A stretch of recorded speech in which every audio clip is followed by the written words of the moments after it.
welcome everyone for the next session in the series of Friday Fundamentals, which we have been conducting, and eminent speakers have been coming on the forum for disseminating knowledge and also parting the education to our BMA members and students who have been part of these series.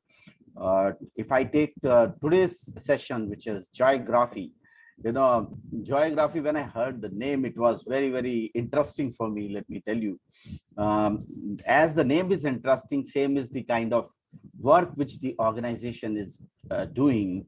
I mean, the kind of work which this company has done, I'm really amazed to see. And I was talking to Abhijit in the morning, and it is very, very close to personally for me. And well-being, when we talk about in today's times, post-pandemic, during pandemic, this is a very apt message and apt topic for the discussion, because apparently we all look okay, but when we go deep within, we try and find out that what is best we can do for ourselves and for the people around us. So with that, I welcome Abhijit and Mr. Vishal to this session, and to tell you a little bit about the organization. Geography actually is a well-tech company. This word I have heard for the first time. Well-tech company means wellness and technology synchronizing together, which can do wonders for the humanity. That develops research-based, driven, innovative and scalable solutions to assess and quantify individual and organizations' well-being. Their approach is to the question of assessing well-being is uniquely integrative, combining and comparing well-being across several facets of individual and organizational social interaction. Their customized reports offer analytical intelligence for the changing times, where skill, personality traits, and behavioral patterns play a key role in an individual's success, as well as an organization's HR plans and functions. Founders of the organization, Abhijit Dabhade, a Mumbai-based educationist, started the journey in 2018. He was soon joined in this endeavor by Dr. Vishal Ghule, a Pune-based psychologist and an accomplished psychometrician. Together, they embarked upon a journey to make this complex subject of well-being into something simple, accessible, and applicable. The goal is to equip individuals and organizations with their human right insights. The end product is the result of deep research. The research has scientifically proven and globally applicable psychological and social models as its base. Geography is a creation of a team with a combined experience of over 70 years. The team has vast experience in the field of existential psychology and clinical psychology. What makes this a unique product is research at the core by experts and PhDs in education, psychometrics, and clinical psychology on the models, indicators, analytics, and underlying theories. The inputs from relationship experts, mindfulness experts, and educationists culminated in the founding of Geography in 2020. The process also incorporated inputs from corporate gurus, well-being proponents, and technology leaders. At Geography, they create analytical intelligence, assessment, and interventions in personal and organizational well-being. Uniquely, they focus on insights and consequences beyond the assessment, resulting in an action orientation that is valuable to you and measurable by you. These insights and consequences are synthesized across multiple facets of social interactions, resulting in an all-round view rather than an insular, narrow view of well-being. They offer 6 standard models, tested and validated by thousands of personas of assessment and interventions. These models are based on cutting-edge research emerging from best institutions and other authoritative sources spread worldwide. Their models are aligned to United Nations Sustainable Development Goals and OECD's Better Life Index. They have international alliances that aim to spread their work to users across the globe, while also highlighting any emerging best practices and industry trends. Their tools are multilingual, being focused on ease of use and value to the assessors. They can customize their models to suit your requirements. Mr. Abhijit Dabade, the co-founder and CEO, the first speaker of today's session, is actually a passionate about education and social causes that bring positive changes in an individual's life, which has drawn him to turn around institutions by making them impactful and not just profitable over the last 20 years. He's an innovator and pathfinder and has made notable contributions in fields as diverse as EdTech, skill assessment, sports management, and K-12.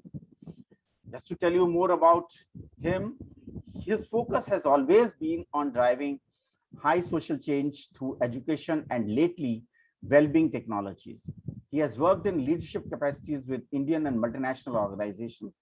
As regional manager and international leader in educational assessment, he successfully developed the largest team of partners in the entire South Asia region while delivering robust growth.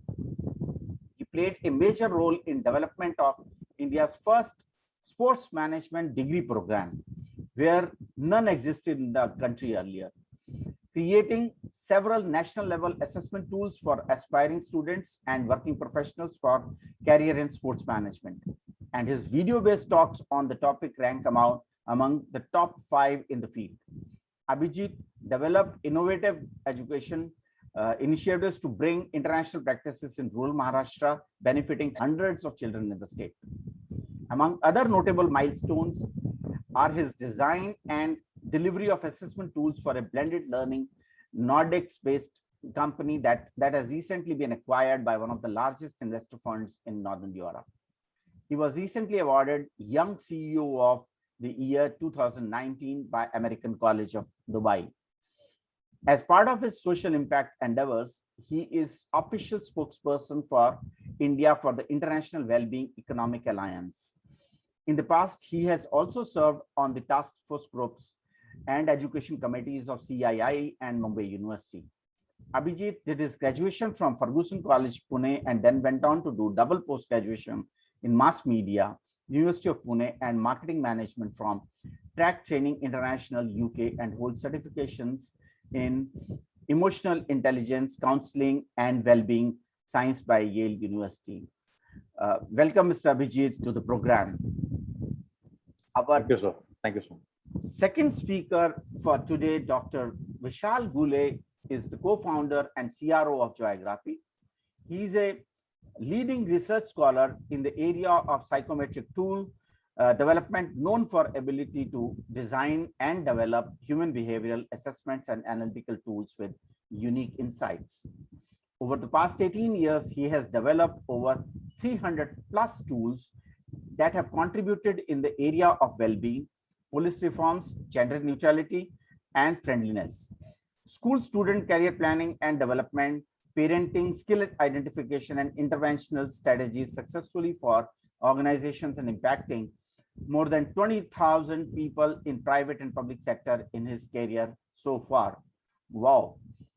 He has been associated with different private and public agencies as an expert psychologist.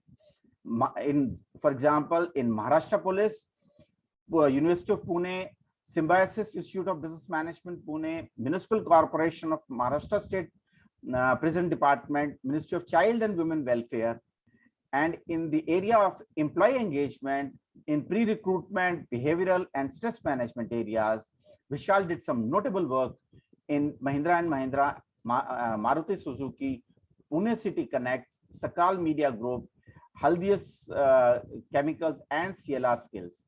Vishal has also been associated as master trainer and facilitator with global leader in assessments, Pearson Clinical and Talent Assessment.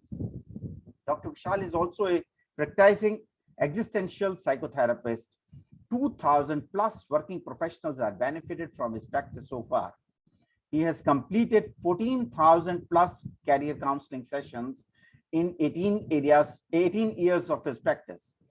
Numerous seminars and lectures on career counseling, psychometry, existential psychotherapy, with several research and white papers published to his credit in national and international journals in the area of psychometry, positive psychology, health psychology, counseling as a scientific tool for youth development and well-being, adult and adolescent mental health and statistical modeling for psychometric tools.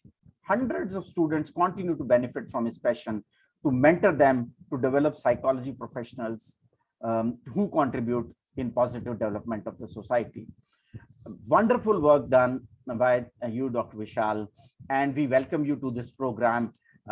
We are really honored to have such eminent speakers to our program, and I'm sure our participants will be immensely benefited by your deliberations. Over to you, Abhijit.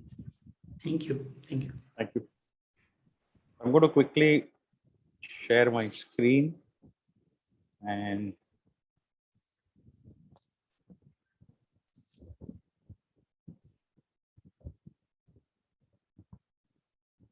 start off.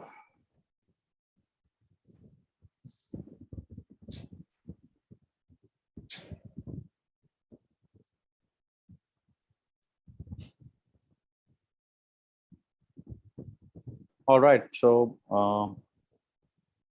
am I clearly audible, and is my screen visible? Yes, yes, it is. Thank you so much. So, first of all, Rajesh Sharma ji, thank you so much for a very elaborate introduction of myself and Vishal. Really made us sound eminent. We may not be as eminent. However, really thank you for that elaborate introduction to us. But yes, our work definitely is elaborate, which we would like to talk about.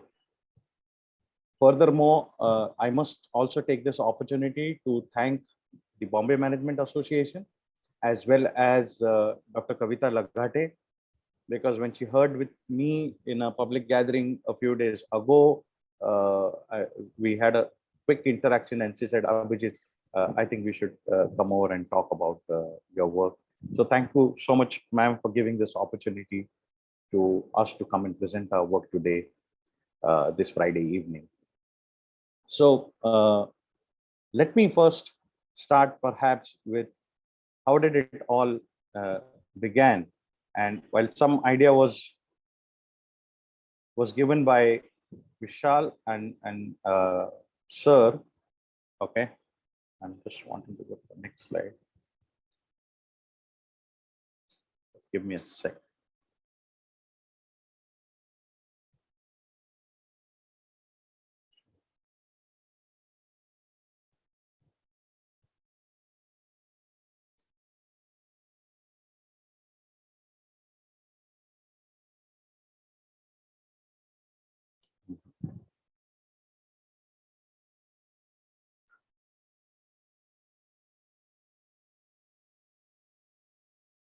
Okay, all right. By the time probably my machine allows me to go to the next slide, I am going to anyways start off. So basically the story of geography started with my experiences from the education sector. And what I realized that probably one of the critical lessons learned throughout these 20 odd years was that most of us, or many of us, tend to follow something called as a conventional choice system of thinking. And this conventional choice system of thinking fundamentally affects our, okay, I think I have been able to manage to come to, so let me start. So This fundamental choice of system of thinking fundamentally was that we tend to live by external standards. If you look at our choices of career, our choices of life, our choices of relationships, our choices of finally success and the definition of success, it is based on external standards. Ideally, it should be based on internal standards. And this continuous experience in the education sector while building numerous solutions here in India and abroad, this simple yet complex observation of life inspired that something needs to be done in this area. And therefore, I called my friend Vishal, and now who's my co-founder, that we need to do something about this. And he, being already in the area, was super excited and said, yes, Abhijit, I think we should do something. We started going a layer deeper, and we realized that life is intertwined. Howsoever we may try to live 9 to 5 and 5 to 9 separately, but you would realize that you cannot separate it physically as well as psychologically. Physically, COVID has finally broken the boundaries. At least it was to some extent separate, but now 9 to 5 and 5 to 9 has become a combined thing. And therefore, this whole intertwined nature of you wanting to perhaps compartmentalize your professional life, your personal life, complications of careers, etc. No, you can't. And that's where we thought that probably it is important that we understand this intertwined nature of life further. And hence, this is where exactly we started going deeper and identified that there are 6 fundamental areas where our life is interconnected, interrelated. Which are those 6 fundamental areas? Starting with our job, our workplace. Second, our career, which is more long term. Third, our relationships, which are professional as well as personal. Our physical self, our personal or emotional self, and what lies at the core of all our existence is our value system. Now, having identified these 6 areas of life where they are interconnected, interrelated, and therefore we need to evolve perhaps solutions around these 6 areas. With that in mind, we said, okay, but you would always wonder that, why do we talk about well-being now? And let me tell you, and I was talking to about 5 minutes ago before the session, I was talking to Rajesh ji, and I told him that while COVID pushed and made the word well-being a buzzword perhaps, or one of the most searched words on Google today, but it is much, much before COVID. The WHO predicted a global burnout pandemic in 2019 for the coming decade. That means perhaps we are today living in 2 pandemics and not 1 pandemic. COVID, of course, and then there is an ongoing pandemic of the burnout. Now, and I'm only talking here about, workplace well-being. Just to quickly cite one figure, the World Economic Forum says that the cost of burnout, the economic cost of burnout is about $322 billion on a yearly basis. Now, why is this happening? It is perhaps because there is some history or background to it. Now, in our observation, if you look at how we have evolved, particularly on the work front, from an industrial age to today information age, The industrial age to information age has been focusing on definition of productivity or results, or even at a larger country level, probably at GDP level, as a combination of time plus skills. So when you give more time at an individual or organizational level, add it with the skills, you are obviously likely to get improved, greater, better results in terms of productivity. However, what are the consequences? The consequences of giving more time here is also leading slowly to frustration, resentment, stress, burnout, anxiety, depression in an increasing order of complexity. So the point here is that we might be in the age of Bitcoin as a new currency and data as a new fuel in Industry 4, as every corporate leader puts it. However, let's not forget that at the center of this is either an overworked human or an unemployed or an endangered. That endangered term is more dramatically used. What we are talking about, a redundant employee or a redundant human, because technology is also increasing redundance of certain job roles, and we are all aware of that, how these dynamics are changing very fast, and how the gig economy is also adding to different roles, the parallel growth in organizations, the way horizontal hierarchy is increasing against vertical hierarchy. All this is very well known now, and therefore there's also a distressed human.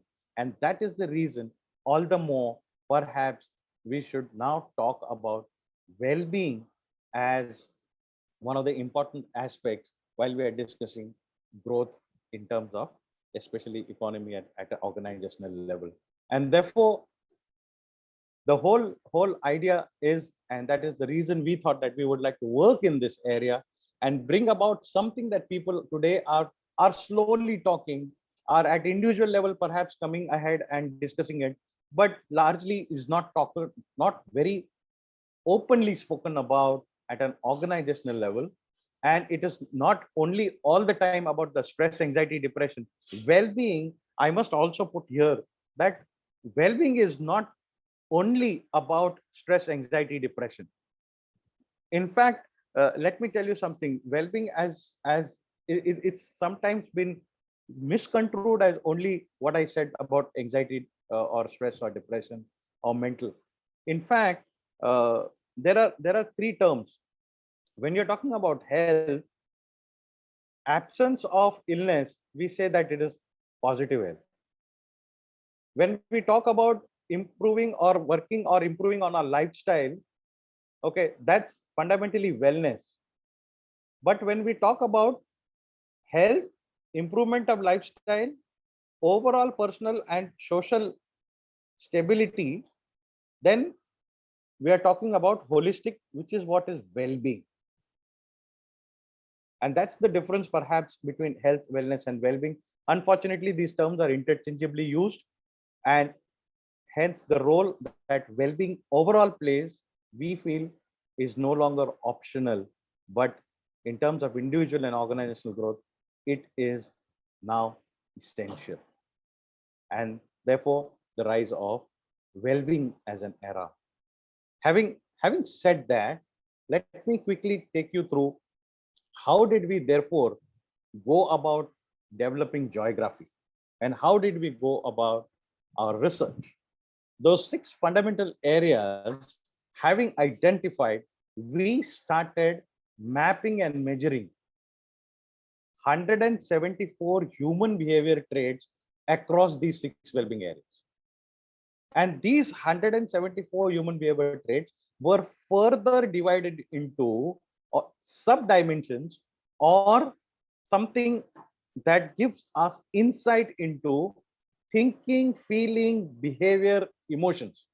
And that is something that makes our research different, stands out, And then we embarked over the last 2.5 years, we embarked on finding the elements into details by meeting people, administering our questionnaires, by interacting with them. And then finally, we had in India, Asia, and in some cases, even in Western countries, some data from there, we analyzed close to 250,000 data to arrive at unique insights in these 6 areas of well-being that we mentioned to you. So each of our report offers unique insights. It is automated, technology driven, GDPR compliant, and it offers an individual dashboard, or it also offers an organization its own dashboard and analytics.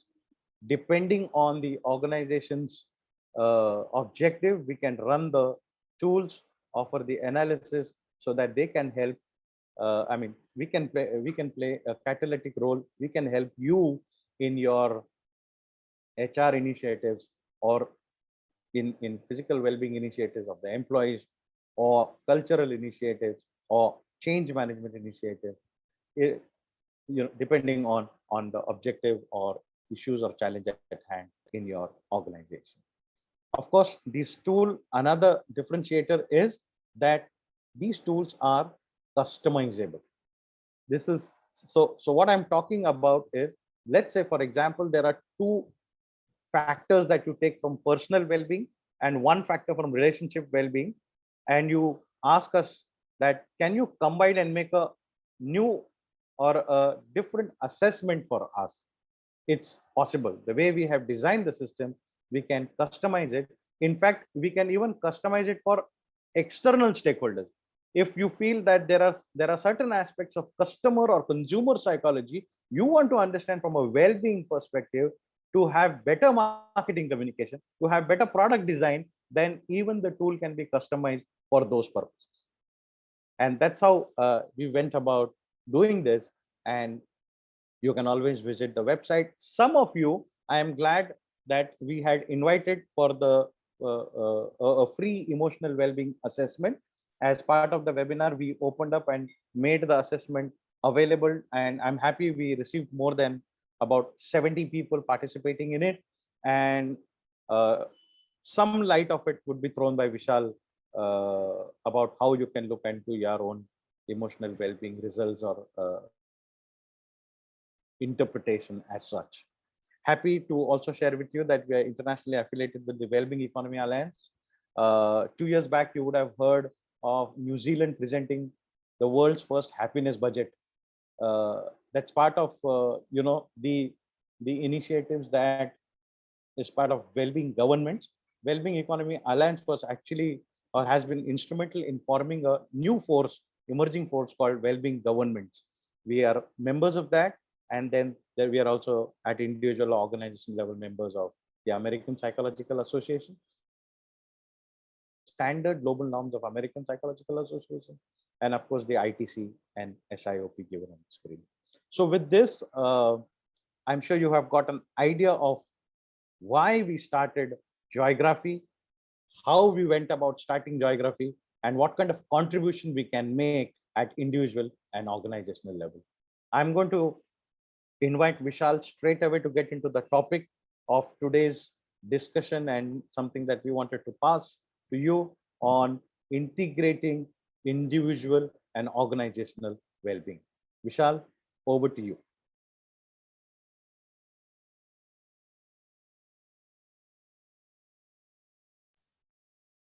Thank you, Abhijit. And because we planned a lot for today's session, and there is a lot of things that we wanted to share with all of you.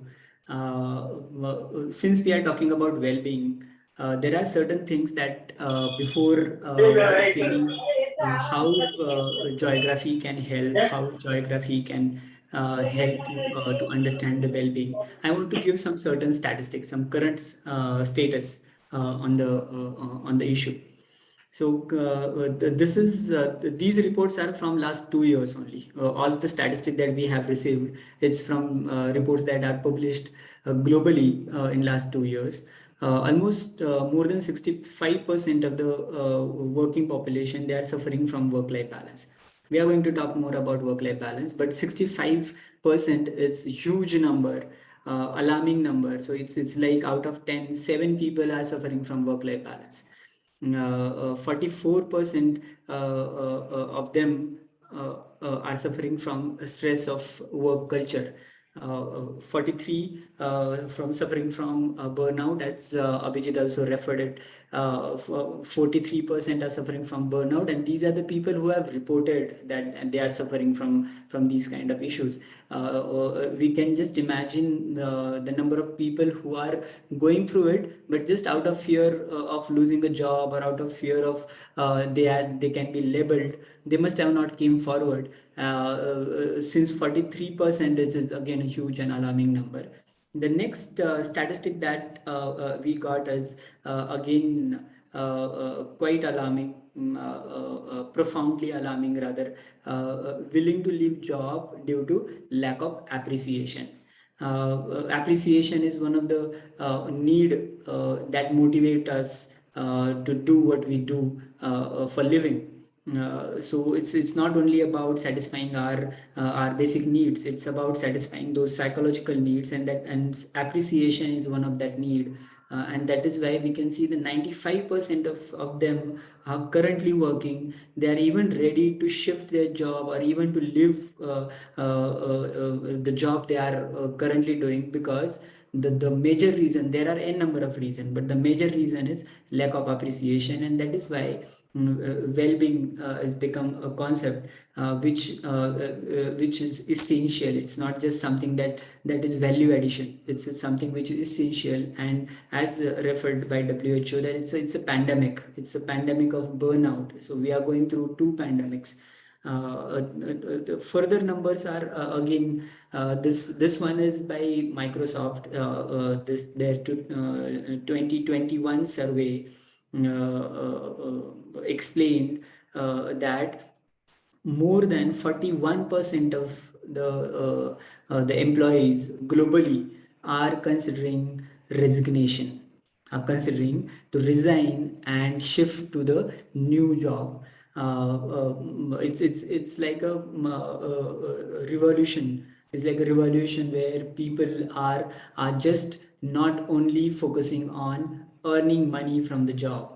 It is something else that they are looking for, and that something else is making them rethink what they are doing currently and what they want to do in life. And that is why this kind of number, where 41% of them are considering a career shift. We know most of us belong from HR background, from behavioral science background, management background, and we know the cost of employee turnover, the cost of hiring a person, and the cost of sustaining him. And when that person leaves, the kind of cost is responsible for the organization has to bear.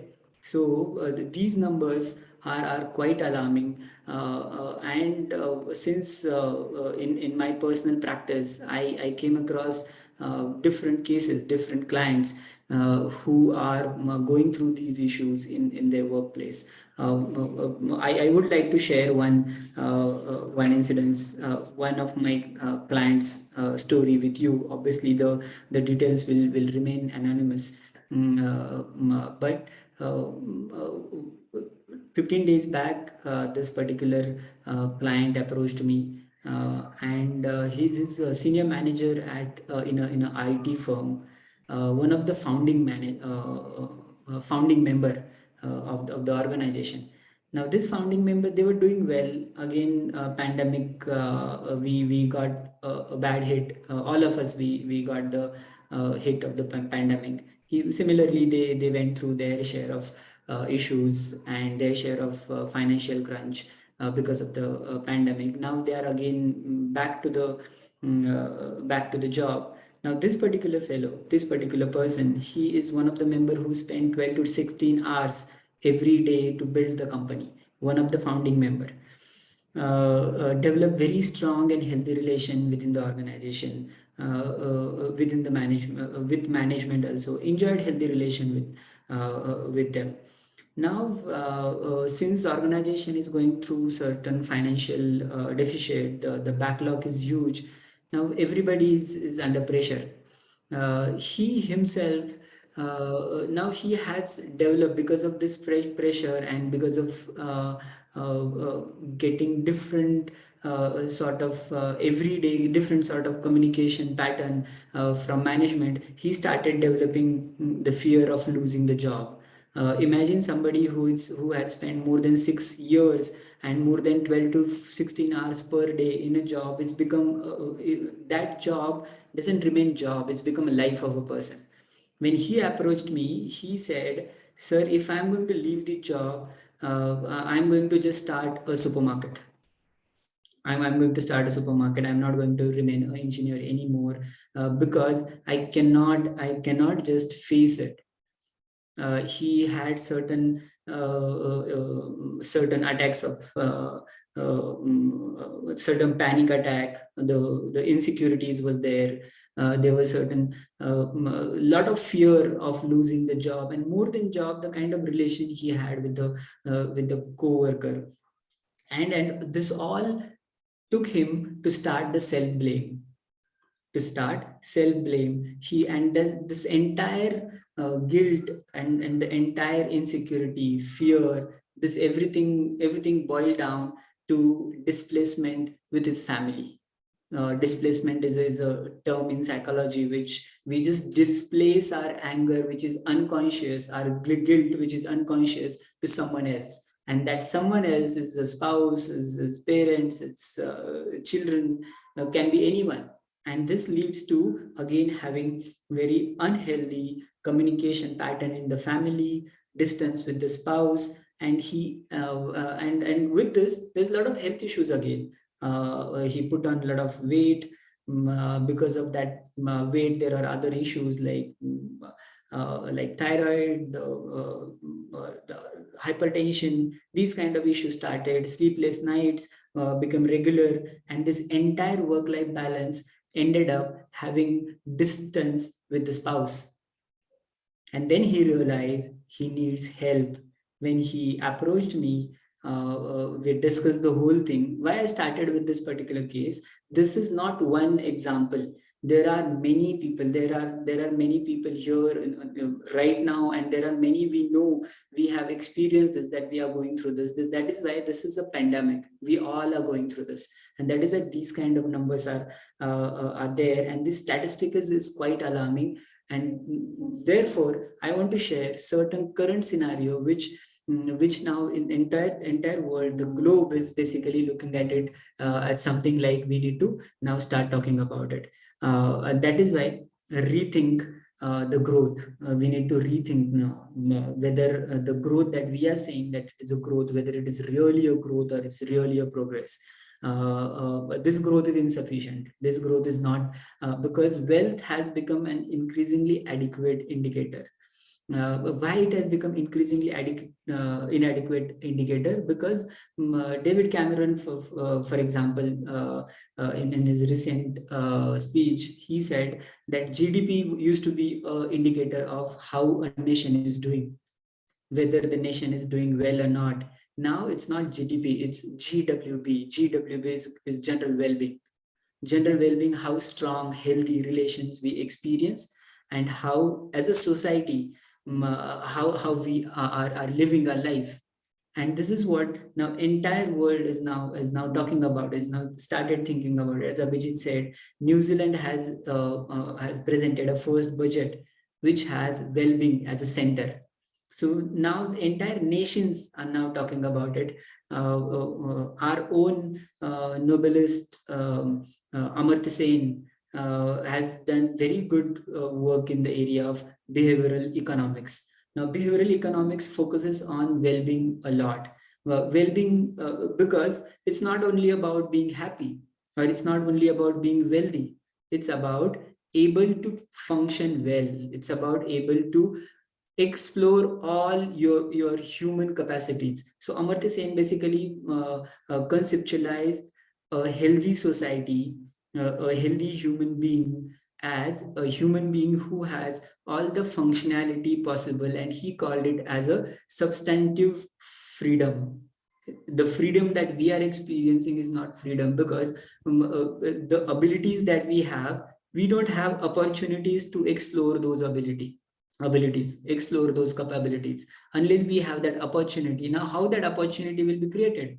That opportunity will be created by exploring the policies and practices to provide certain scope, and that can only possible by understanding what factors brings well-being. It's not only a psychological term, it's not only from a psychological perspective, but it is from a perspective of economics, it's perspective of objective psychology, objective well-being, and a subjective perspective. So geography has done that work to combine the objective elements of geography or objective elements of well-being from the perspective of economics, so social life, the subjective aspect of well-being from the elements of psychology and how we feel, typically what we call happiness, and the real concept of well-being from the psychological perspective.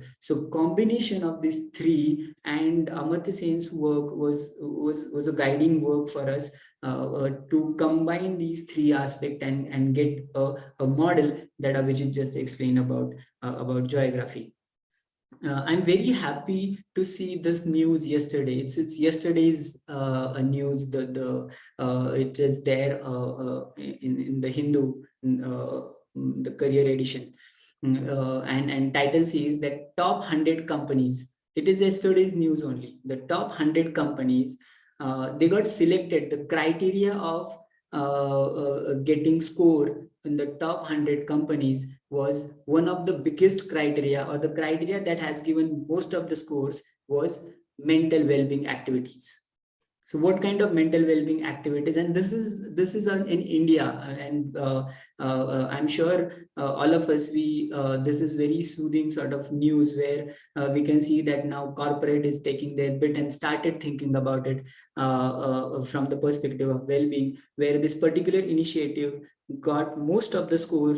The company got most of the score who has given the novel and a new initiative of mental well-being. And it included, till now, best of my knowledge, the KPIs and key result areas, key performance indicator and key result areas was more on production and profit and sales perspective. And we, all of us, we are well aware that the key performance indicator, like how much business you got or how much money you have saved. Now this is surprising and very good to see that diversity, equity, and inclusion has become the KRA, has become the KPI of a personal manager, because people realize that the indirect cost of not looking at well-being is very high than the direct cost that we are saving by not dealing with the well-being issues. And this is a sign of it. Now, since we are talking about well-being, there are certain myths and facts about well-being. Most of us, in last 5 decades, it's been the requirement of society and of nation, corporates, industry, of that people should be techno savvy. People should be, there should be a lot of people should learn computers. I remember around 30 years back, there was a strike by bank officials and government officials that they'll be not using computers. They are happy with the typewriters. Now, when today, I just, when this kind of flashback, I go in the memory lane and I realize that how can people even imagine without a computer, the life without a computer? without a technology. And there was a time people did protest against it. People went on a strike that they'll be not using the computers. And we can just laugh at it now when we think of that kind of incidents. Similarly, in last few years, happiness has become trained. Happiness and positivity has become trained in social media and in certain practices.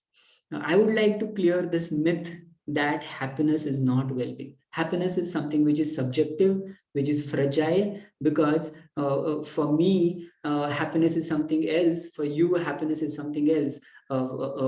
Happiness for a criminal is something else, and happiness for a lawyer is something else. Happiness for a patient is something else, and happiness for a doctor, for a surgeon, is something else.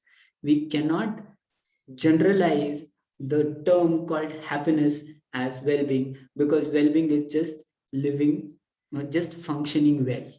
Now, functioning well is something very, very big. So functioning has a lot of aspect, a lot of areas of life, which basically under the umbrella of well-being, which we have included in JoyGraph. That is why we said that we have covered more than 250,000 data points, because well-being is not only happiness. Rather, happiness is what we call toxic positivity. Toxic positivity is, that people keep saying that think positive. Think positive. All the gurus and all the motivational speaker, listening them it feels good. But when you try to implement in your life, you feel like this is not something that is applicable. And that's why in psychology we call it as a pseudo-psychology. Pseudo-psychology, where people feel that they should be happy all the time. Rather, existential approach to psychology says that struggle, suffering, it's something that gives meaning to life. And that is why we should not, there are two approaches, fight or flight. So when we decide to fight, we approach to the issue, we suffer in that issue, we deal with that issue, and we become someone different, far more powerful, far more flourished as a person. And that's why suffering is rather in other way, suffering adds meaning to the life. The only thing is that we need to understand the meaning of the suffering. And that is what JoyGraphy is all about. JoyGraphy is all about giving the understanding, developing that understanding of a person that yes, all of us are suffering. Happiness is not something that we should behind. The more we'll behind of something, the more that thing will go away from us. So it's just about being in that journey, enjoying the journey, not running behind the destination. And that is why we want to clear this myth of happiness and toxic positivity. You cannot just be positive all the time. We need to accept that certain negative things are there in life. It's a part of life. We just need to learn to cope with it, accept it, cope with it. That is how it goes. One important that we are now, since we are India's, we may make this bold statement that JoyGraphy is India's first well-tech company. Now, first well-tech company is because well-being is not mental health. Yes, mental health is there, but mental health, when we talk about mental health, it's there are many things in mental health. Around 1% of the population are suffering from, in India, around 1% of population suffering from severe mental health issues, like specifically like schizophrenia, where people are having illusions, delusions, hallucinations, and they need inpatient service like in hospital. What about people who are not, basically who are not suffering from these kind of severe mental issues, but they have their own problems and they don't know how to deal with it. And these problems are hampering their daily life, creating a lot of daily hassles. That is why well-being is the concept which basically work in the area of functioning of human being. And that functioning should be well in all the areas of life, which JoyGraphy has covered.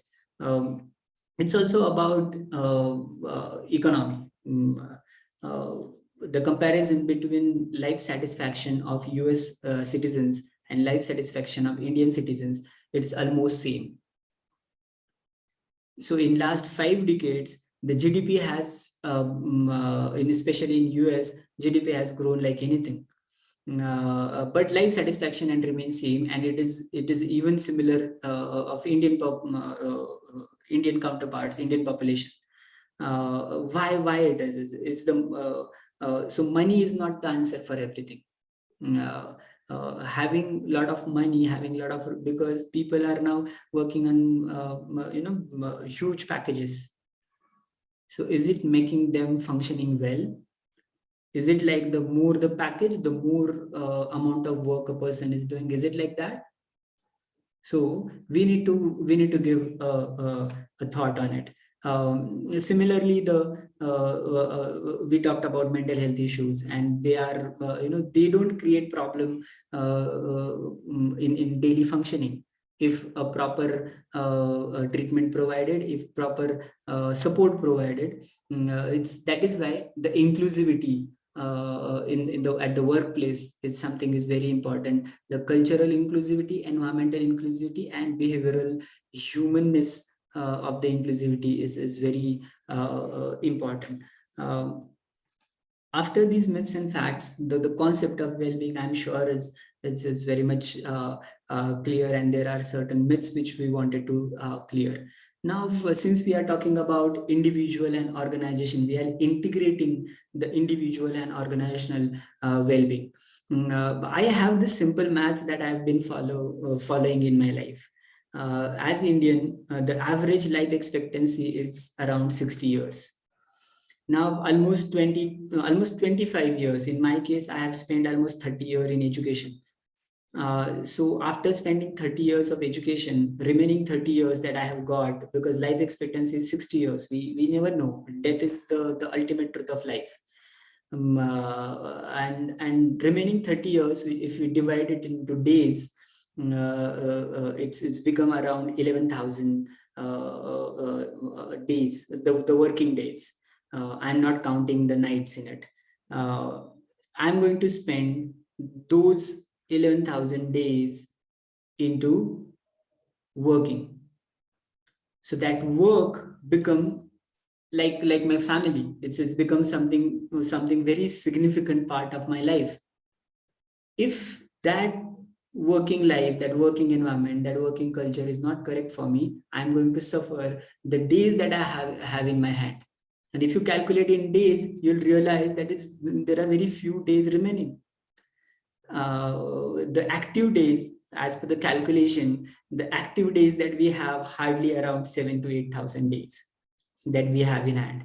Now, considering this, the work-life balance is something that is being hampering the entire workforce, and this work-life balance basically creating a lot of issues. When I'll share one of my clients' example. When this he's again a manager in very large MNC, and he has a 4-year-old boy. Whenever he goes goes back from work to home, he's very tired and very irritated. And the child, he used to come to him and used to ask like, "Daddy, are you tired?" And Daddy used to say, "Yes, beta, I'm very tired." Now this child got used to this. He got used to this. One day he came, he got up, the child got up and he went to the daddy's room and he asked him, "Good morning, Dadu, are you tired?" Imagine the childhood is being going in this perception that my daddy is always tired. And instead of because children learn from the observation. This work-life balance is one of the very big issues. We already saw the statistic for it. This time will never come back. The time that is there right now, it will never come back. When the children will grow up, and you will look at them, you'll see that I miss your childhood as a father.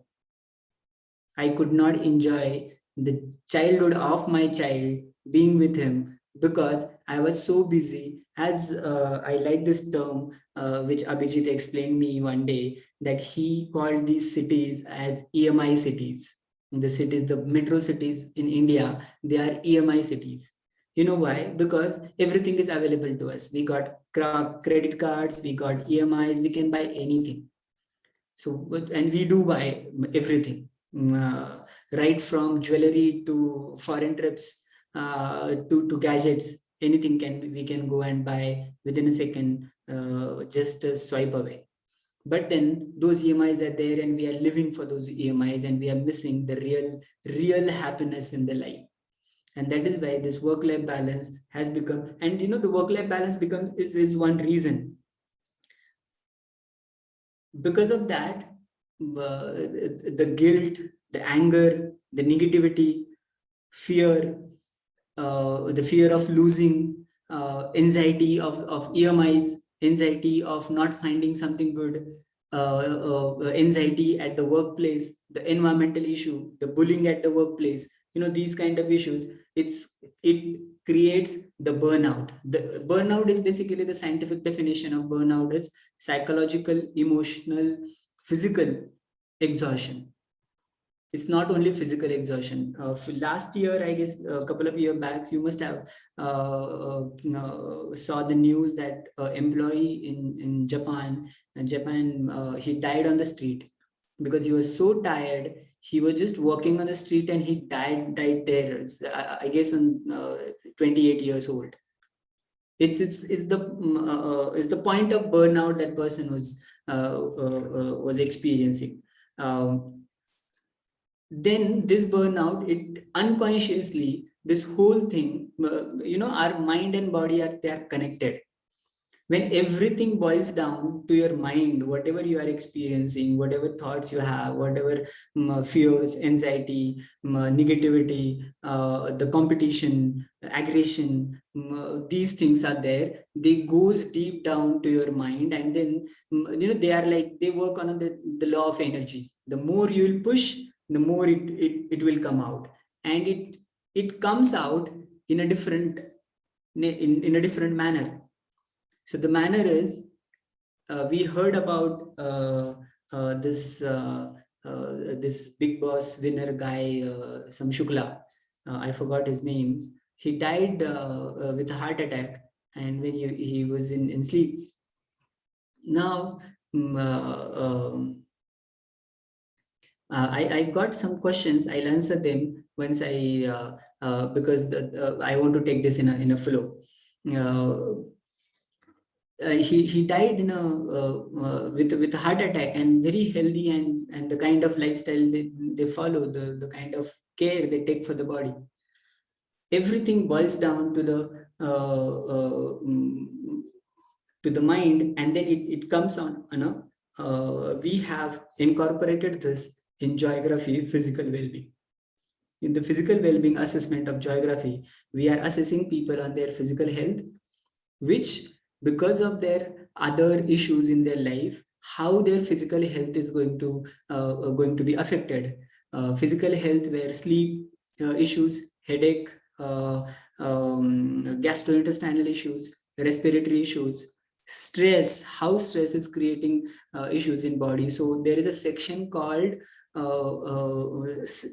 body's reactions to stress, how body is going to react to stress, and the kind of information we are getting, the kind of data, the kind of insight, intelligence this particular tool is giving, and for the application, for intervention, for counseling, it is creating. It's very good, and people who have used it are very happy with it. This mind-body mechanism again boils down to the relationship that I was talking about, the distance between the relationship, because we at one area of our work, there are a lot of things that is going against us, and then it is because of the displacement, because we cannot do anything at the workplace, so it goes to the other relationship. It is creating that distance, and we are going into that vicious cycle. In existential approach to psychology, they have called it as a vicious cycle. So we are, most of the people in the metro cities, we have stuck in this vicious cycle, and we are struggling to find a way to get out of it. That is why we thought, what intervention can be applicable to this, and for that intervention, these 4 common themes we thought will be very applicable. The first theme is in humanistic approach, in psychology. It has been considered that human beings are inherently good. We all are unique, special, and good in nature. We are not negatives, we are not passive, we are active in our life, and we are good people. And we want to work, we want to create something. Being human is creating some of your own legacy, and everybody is trying to create some legacy. And when you take the approach, you go into the organization. When that organization doesn't fit what you are having as values, as mission, and the values and mission of the organization, when there is a contradiction between values and mission, then somewhere you try to find out your own way of fulfilling your values and mission. And for that, at certain extent, organizations are also responsible. We are going to see that how organization can take certain measures, small steps, small practices, and that can lead to very big difference in people, in employees' lives. Those are because people, we all work for material and money, as our, even that those areas are not, we are not going to ignore it. Materialistic success, also one of our psychological need. Nobody want to, I have seen, I'll not take name, but I'll see a lot of motivational speakers and sadhus. They have their own 25 lakhs two-wheelers, and the materialistic success that they are having is huge. So who's denying that money and materialistic success is not a part of well-being? But it's not the only part of well-being. We are also we are also working for that. But when that single factor becomes important, then other issues create mental health problems, because we do not only focus at work for money. We also need the recognition. We also need some social identity, and that social identity and recognition, because I'm going to spend 30 years of my life with the organization, with working, not necessarily with a single organization, but it is going to define at the evening of my life, it is going to define me, the person I am. When people, because everybody, as I said, it's our legacy, and that legacy is what you do. And that is why we identify with the organization. And this perspective is what we believe in Joyography, and that we have incorporated in workplace well-being from both the perspective, from individual perspective and from organizational perspective, and we have incorporated it. Psychological well-being, as I've already talked about it, that how the health issues, if we do not focus on psychological well-being, what all things may happen. The higher cardiovascular risk is published research, not only in India, across the globe, that people who are not psychologically stable, now here I'm saying psychologically stable means not necessarily with the mental health issues. Maybe people who are suffering from more competitive environment, people who are running on every day, they have some of the other deadline to complete, every day some of the other things to achieve, and the life become very high speed and high pace life, and it whole thing goes to the cardiovascular risk. We have the diabetes, other sleep disturbance. One more major important aspect of psychological well-being, there are a lot of published research available, is that our body is basically there is a we call it as a biological feedback loop. Now this biological feedback loop is, when I encounter to a situation, that situation gives me certain it works as a certain stimulus. Now because of that situation, a certain emotion and thought arises in my mind. Now these emotions and thought directly linked with my body's immunological response, my body's neurological response, neuroendocrine response. Now, these endocrine regulations are basically hormones which are there in our body. There are certain neurotransmitter, these hormonal sort of substance in our brain. Now, these substance basically creates the fight and flight response, and this fight and flight response saves us from various viral infections, various basic health issues. And these are directly linked with our daily hassles, the amount of burnout we experience, the amount of work-life balance we experience. This is directly linked with it. So that's why people in their 30s are experiencing spondylosis. Last month I had a client who is he was saying that he's suffering from headache and some stomach issues. And being a psychologist, he came to me because all the doctors are saying that you are healthy, there's nothing to do with your stomach, and there's nothing wrong with your stomach, there's nothing wrong with your head or brain. They did all the scans, the MRI, the PET scan, and everything is done. He's healthy, but still he feels like, I'm suffering with something. And finally a doctor suggested him that you meet a psychologist, and that psychologist will only help you for this. And surprisingly, the client believes that there is something wrong with his intestine, and he was convincing me. Now this is because of the neurological changes in the neurotransmitter. There are certain neurotransmitter which are secreting the chemical which is not in balance, and research says it's directly linked with your lifestyle. I already talked about how psychological well-being and the basic cold, the viral cold is linked, especially in pandemic, in COVID.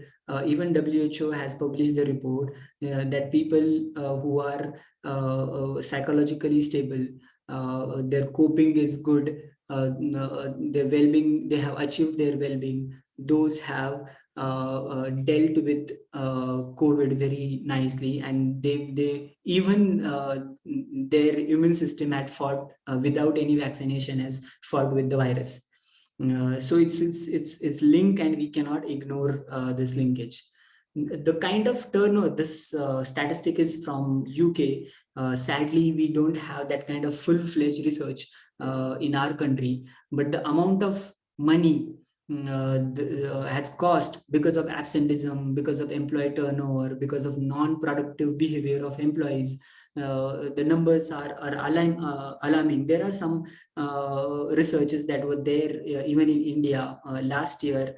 The report of IT companies only from Bangalore reported that around $24,000 million productivity lost because of two reasons. One is mental health issues of IT employees, and other is relationship issues. So mental health and relationship issues. Third was addiction, was one of the issue. The paper is available online, published. So that kind of alarming data is there. We have. Now, considering this whole scenario, I talked about how this whole things are, boiling down to the requirement of achieving well-being. Now, well-being is not something that we'll achieve in overnight. It is something that we should add in our lifestyle, and major contributor at workplace. If we consider that well-being is a reservoir, the conflicting goals, too much of travel, unreasonable demands, and working with difficult people becomes a hole in that reservoir of well-being, which percolate most of the well-being energy from a person. So in geography, we have worked really hard with more than 2.5 years of research, and affiliated with it with more a lot of international bodies, and we have came up with certain solutions which I want to put in front of you with this video.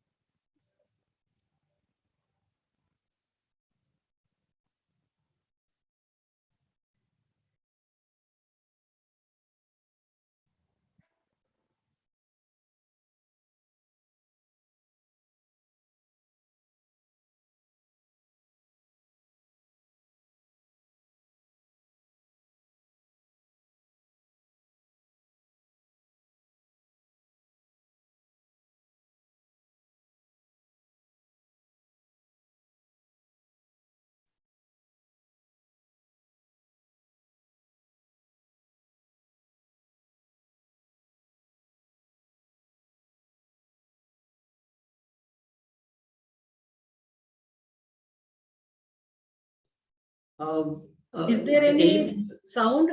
I am unable to hear this. Oh, the sound was there. Uh, Sound was not audible actually. oh.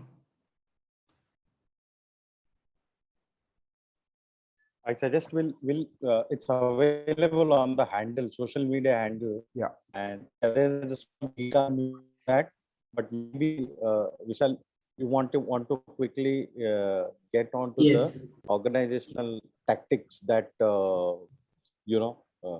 can help with the topic. Yes. So with this background, the issues that we felt and we have incorporated in geography. So these 6 areas which Abhijit has already talked, and how now, because since we are talking about from individual perspective and the organizational perspective, there are certain tactics that organization should consider when it comes to dealing with the workplace well-being issues. The first thing that we thought is required. It's there is a research published by Harvard Business, and they have said that what we need in the current for the next century, the kind of managers, the kind of workforce we are looking for, they need to have basic 2 qualities, basic 2 characteristics, and these characteristics are compassion and resilience. So we need more leaders with compassion. We need more leaders with resilience. Now, what is compassion? What is resilience? Compassion, that the dictionary meaning that we know is helping others, but compassion is far more than that. Compassion is not just helping others. It's about having that feeling of as if, as if this is happening with me, as if I'm experiencing it, as if this has already happened with me. So this as if feeling is very necessary when you are leading a team, when you are considering, when you are leading a group of people. Now it's not only about feeling emotions, it's not only about being unconditional, non-judgment. It's not, though they are important part of it, being being empathetic, being non-judgmental, and at the same time understanding the emotion of the person. Compassion is more about converting all these aspects into the action. converting all these aspects into the action. And that is why when we are considering a team of people in an organization, this team of people, they are looking for some example, some role model where they can follow, the person they can follow. And that is why in the organization, the compassion is something that is very important. And an important thing is, with compassion and resilience is the ability to bounce back, ability to stand in the face of problem, in the face of critical situation, and take things in hand and respond to the situation. The good thing about compassion and resilience is both these characteristics are something which we can learn, something which can be learned, and something which we can get training on. So from the organizational perspective, certain initiative to boost the compassion and resilience in the employees will help to do their bit to ensure the well-being of the employees. Now, humor and experience is it's something that is given lot of importance in existential psychology, existential psychotherapy. Humor is basically in Viktor Frankl's Viktor Frankl is a known existential psychotherapist. In his word, humor is medicine to your soul to save from life issues, to save yourself from life issues. So humor basically boost the energy in the person to face the issues they're having and experiences. Now this economy, this era of economy is experiential economy, where people like to experience things. They just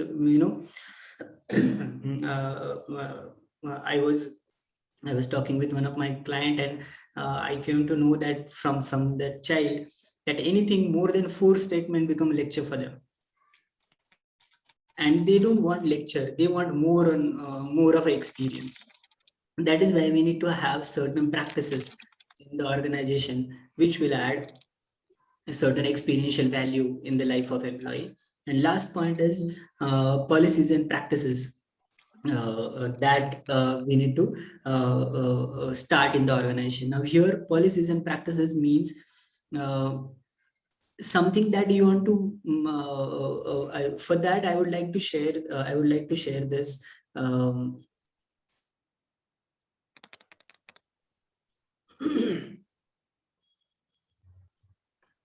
this quote by a famous economist, one of the Nobel Prize winner, Joseph Stiglitz. In his word, what you measure affects what you do. And if you don't measure the right thing, you don't do the right thing. And this is where geography comes in the picture. We do assess the issues that basically affecting the workplace well-being, and the intervention that can be provided to the organization, and the integration of these two parts will be very helpful. So there is a lot to share, but I would like to answer the questions which are there. So thank you very much, Abhijit and Vishal, for such an insightful presentation. Actually, you covered a lot, from external versus internal factors of success, or intertwined nature of life, or the 6 fundamental areas which you mentioned, which is workplace, career, relationship, physical self, emotional self, and value systems. And more importantly, the take home, which is that well-being is no longer an optional but an essential subject in life now. And also the way you have explained the concept of well-being and psychological well-being, it's really commendable, and the kind of work which is done. So thank you very much for that session. Now we would be open to questions. I think Dr. Vishal, the questions are in chat box. If you Yes. can take some of them, if you want me to read, I can. Otherwise, you can also take it on So some day of. Yeah, I would like to take the question from Shruti, yeah. and Shruti has asked about the statement of well-being is functioning well, and yes, well-being is functioning well, and in right and healthy way to reach achieve some goal. Yes, functioning well, and it's right and healthy way. It's not for the society. It's not for the society. It's for yourself, and that is what gives you an sustainable and ultimate meaning to life. And you only have talked about meaningfulness in life from the work, because we spend half of our life in work. If it is not meaningful, we never find meaning in life. Rakesh Kumar has asked, do life and work is different? Um, do we, because in our culture we say that work is worship, and to differentiate life and work sometimes is not possible. Since but the kind of era that we are living now, the definition of work has already changed. Unless you are following a work, work like you are composing a music and that is your work, then it is not different, then it is life and work. But if you have made some choices of work just because you want to, as I earlier said, you want to ensure that you should survive in the EMI cities, then it's become different. And work is no doubt it's an integral part of life, and that is why we need to find out way to enjoy it, way to find meaning from it. But certainly work is not life. It's not like, of course. And I think there is another question from Rakesh. Have you covered that part in your answer? It is isn't when we separate work from life, then all issues start. No, I don't think so, because like we have a relationship, we have a personal life, we have working life. So these are areas of life, and we need to learn to maintain the balance in these areas. We cannot say that we can remove this and we can have this, because something that it's an integral part of it.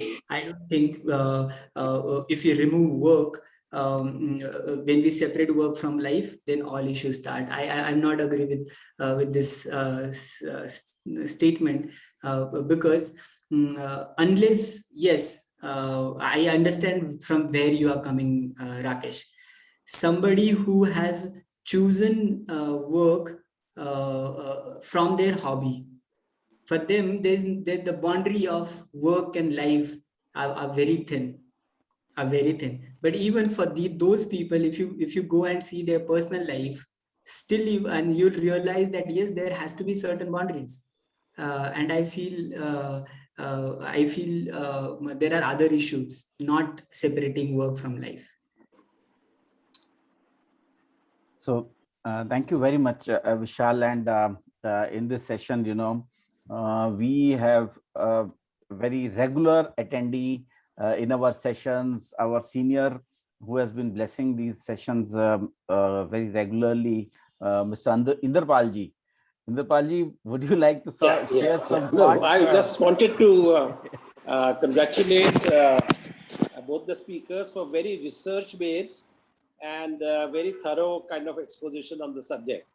I understand that they have done some work with police force, and I always felt that they are the most stressed individuals in our society. Yes. So what was the outcome of your working with the police force? Were their working conditions altered in some way? Working hours were shortened? That places of work were improved? I mean, what was the final outcome?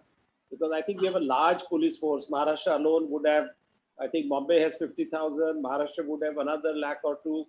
So 3 lakh people's life, as we read in the papers, have been quite miserable for decades. I understand there have been some changes made in the length of the working hours, weekly holiday and things like that. But has there been any substantial change because of your interventions? My work was specifically focusing on uniformed women police officers, and since these were uniformed women police officers, and what kind of issues they are facing when they are working, especially long hours, was one of the major issues. Because I can share one example of a female constable. She was placed in front of one religious place. The duty was around almost more than 13 hours, and there was no washroom nearby. So imagine a female officer standing on a duty for 13 hours, and there was no washroom nearby. So they are suffering with a lot of health issues because of these kind of arrangements. Now they have made, because of these findings that we produce, a very senior police officer, Meera Borwankar ma'am, she headed this research, and I was assisting her for this. And we given certain feedback to government of Maharashtra, and Center for Police Research, which is located in Pune. They accepted it and produced in front of the government, and then there are a lot of changes made, especially in duty hours, especially providing the reliever, or arranging the mobile washrooms near the bandobast areas. So these kind of changes were done because of the report. Working hours are still very long, no? I mean, I think they work very long hours. They are still very, very long hours, and because the issue is we don't have that, we need huge police force to take care of this kind of population. The kind of population we have, the number of police we have, they are still very, very basic number we have. But if I can add very quickly, so even there are certain thoughts in the police force. I don't want to divulge much of the details about the kind of discussion that we're having with some of the people, including one retired commissioner, that on one hand, as Vishal spoke about, the police force, this number of people required is anyway not only with police force, it is with judiciary, it is general with doctors. In the pandemic, we felt that, with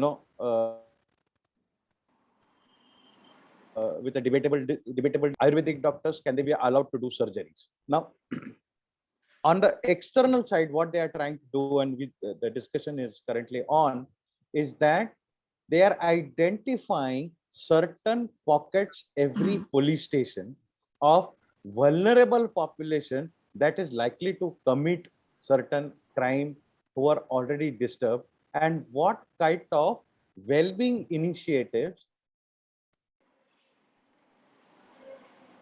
interventions can be provided to them to decrease their vulnerability in participation of crime. And that is probably more one of the prominent things that could also be done from the police force. These are a lot of times these sound very great in terms, between on a webinar. In reality, these things take really a lot of people to come together to bring it into a real happening. So yes, something that is on our wish list along with them, hoping that they give us an opportunity to work on. Shruti has, yes. If I have a minute, Shruti has asked me a question. When someone attach their sense of worth with their work, the retired state can be difficult to accept. How does maintain the well-being? Shruti, it's not only for retired people, people who are currently working, people who are going through their mid-career crisis. This is happening with a lot of people, that they attach their sense of worth with their work, and when they are out of their work, they feel worthless. Here, the transition from one job to other, or from transition from being working to the retired state, they required a lot of support and help, which can be provided with the intervention that we have developed in the assessment and intervention that we have developed in geography. But your observation is very correct, and it's not only for the retirement, it's for everyone who are very genuine with their work and want to when they shift it, it's like it's like a breakup sort of feeling where it's always painful. So I think we are also coming to the end of the session. Kavita ji, you would like to say a few words? Yes. Thank you, Abhijit and Vishal. And the very basic foundation of your work that you have showcased today for our members of BMA. I was also curious that if you can show the instrument that you have created. Many of them have taken the test that you have already mentioned, but then that analysis I would have been more interested in, because I myself have taken that test and I found it very, very interesting, and it is going into deep to understand the mental level. Nonetheless, those who have done may have received their reports, which your system generally generates, so they must have done it. Also, this is very useful for the organizations, as we can try and see the fitment, we can try and see the reasons for performance, non-performance. We can also see whether it is suitable or not suitable, and many such kind of extension of your work will be possible for the organizations to take up. For young entrepreneurs, students, and those who are starting their career at this point in time, they will be able to understand the state of mind, and then they can take coaching, mentorship from the right people, and they themselves can come up with a very different perspective about themselves when they undertake your test that you have displayed. And I think it is free of cost with some part of it, I think, isn't it? It is available Yes. on your site. Yes. So Yes. I will encourage all those who have attended this webinar to also go through the geography, and they will give you insight about themselves. I think this has given us an opportunity to understand it's not only about happiness. People are talking about happiness index, and the whole world is going gaga over it, but it's about well-being, and not only the superficial happiness, which is materialistic or which is very subjective, as you have very rightly said. I am sure that this interaction for almost over an hour has given us insight about the philosophical foundation and the basis that you have created for creating this. And the philosophy of Indian philosophy also talks about the same thing. Go within, try and see what you have inside. That will give you insights, and those insights will be as useful as you get it from the environment outside. Thank you, Abhijit, and thank you, Vishal, for taking time out and showcasing this new venture that you have created, and which is available for the organizations and individuals for making use of. I'm sure with these 70 people, as you mentioned, who have taken, and almost 65 people were present today in this webinar, I am sure you have seen the YouTube channel of Bombay Management Association. In 1 or 2 days, this will also be made available to the members of BMA. They can take advantage of this work that you have taken. I will request all of the participants to keep their videos on for some time, so that we can have the memories of this particular event. And thank you, Rajesh ji. Thank you. Thank you for all the participants for attending this session. And just to remind that on 29th we will be celebrating Indian Managers series, and in this time we are celebrating Mr. F.C. Kohli, who was the ex-president of, I think he was the first president of Bombay Management Association. So we are paying the tribute to the Indian managers through these sessions. We will request all to attend these sessions. And thank you very much for being here. Ma'am, since you asked this question of how to go about interpretation of the report and the insights of the report, Yeah. do you want us to spend 5 minutes with a sample report, and or maybe even those who have taken already the assessment on how to understand their own report? There are aspects of, we had offered personal, a part of the personal well-being called emotional well-being. And there were 3 dimensions that we deal in emotional well-being in terms of how do you go about managing your emotional regulation, your empathy, and overall aspects of that. So maybe, do you want us to spend about next 3 Yes, to 4 if you minutes? can do it in 5 minutes, we have already overlooked the time, but Yes. we would like to go through it. If you can show Yes. us what will be the type of report that gets generated.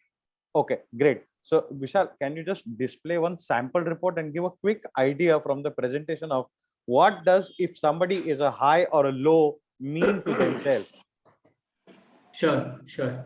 So I'll share the presentation. It was there in the presentation. So in the workplace well-being, in the test that we have taken, the emotional well-being basically help us understand. I guess once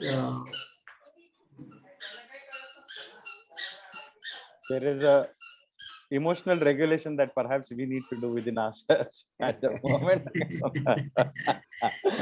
So maybe, yeah, fine. Yes. That's very natural. Yeah. Vishal, So can you basically do this with it the help of helps. a report? Just quickly cover it with the help of report.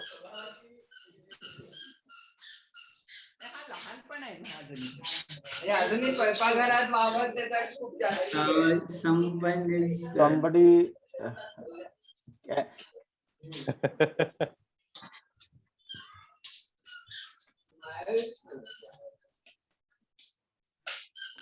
Lakshmi, can you mute everybody? Yes, that's okay. I think that's okay. Yeah. Sorry. From the Vishal, from the email. yeah, I'm opening it.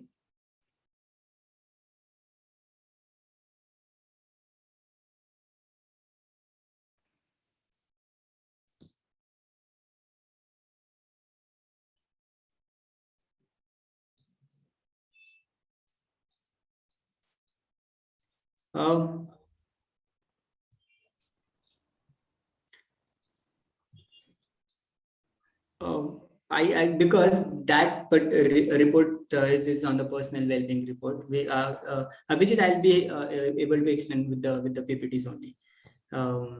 Okay. So this. You want me to share? You want me to share on the screen?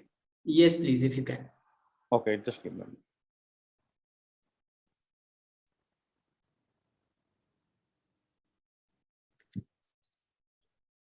You can start. You can start. I'll just quickly. Emotional well-being is basically, there are 5 areas of emotional well-being that we have considered here. In emotional well-being, we have assessed people on their how well they are when it comes to expressing their emotions, understanding their emotions, regulating the emotions, and being empathetic towards other, and being mindful when it comes to emotion. So Abhijit, can you scroll down on emotional well-being? So next page, please. Go on emotional well-being in the section. Next, please. Next page. Next page. Emotional well-being. Yes. So in the emotional well-being section, you get this kind of report. If you go online and if you take a free emotional well-being assessment, you will get this report where a person who is high on emotional well-being, they are more attentive to their own emotion, they are aware of their own emotion, and at the same time, they are aware of emotions of others. Sometimes most of the communication issues, most of the emotions issues arises from not able to understand the appropriate emotion, sometime of our own and sometime of others. At the same time, there are 5 elements which I was explaining. The emotional experience, here the experiences that we are getting in different situations. In psychologically, every emotion had certain thinking aspect to it. If that thinking aspect is wrong, you may end up labeling that emotion with a wrong, with some other way, and that may create difficulty in communication and in the personal relation. In similar way, expression of the emotion. When you score low on emotional expression, then sometimes you make a mistake while expressing the emotion in an inappropriate way. When you are high on it, you understand the situation and how you should express the emotion. When it comes to managing the emotion, especially the regulatory part of emotion. Emotion is something which is important for our survival. It's not like negative emotions are not good. Negative emotions also help to perform. But then we need to learn to regulate those emotions when it comes to when we get a negative experience, because a lot of success stories are there out of negative emotions. The only difference, people commit crime out of negative emotion or create problems out of negative emotion, is they cannot regulate it, they cannot manage it. Empathy is a skill, emotion that the emotional well-being aspect that we have included in this is, as I earlier explained, it's an as if condition. You cannot sympathize. When you sympathize with people, they feel that you are you are being dramatic with them. Empathy is feeling that pain that somebody is going through, and if you have that, if you really want to win others, there is a key to win the others is to being empathize with them.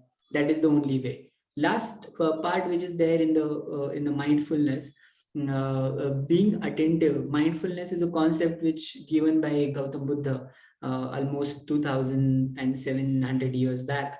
And he said, not being mindful is the reason of all the pain, all the sorrow. Being attentive, being aware of one's emotions and others' emotion makes you mindful. And if you are mindful, then everything is, you'll be able to handle all the situations in your life. So mindfulness is also included in the emotional well-being. So this scale is available. This assessment is available online, where you can go and you can take the test, download the report. And if you need any further assistance, we are available there. You can mail us on info@joygraphy.com, where all such issues and more assistance can be provided. And I would like to thank organizer and the Bombay Management Association for giving this opportunity and even allowing us for extra time. Thank you. Thank you very much. So thank you very much.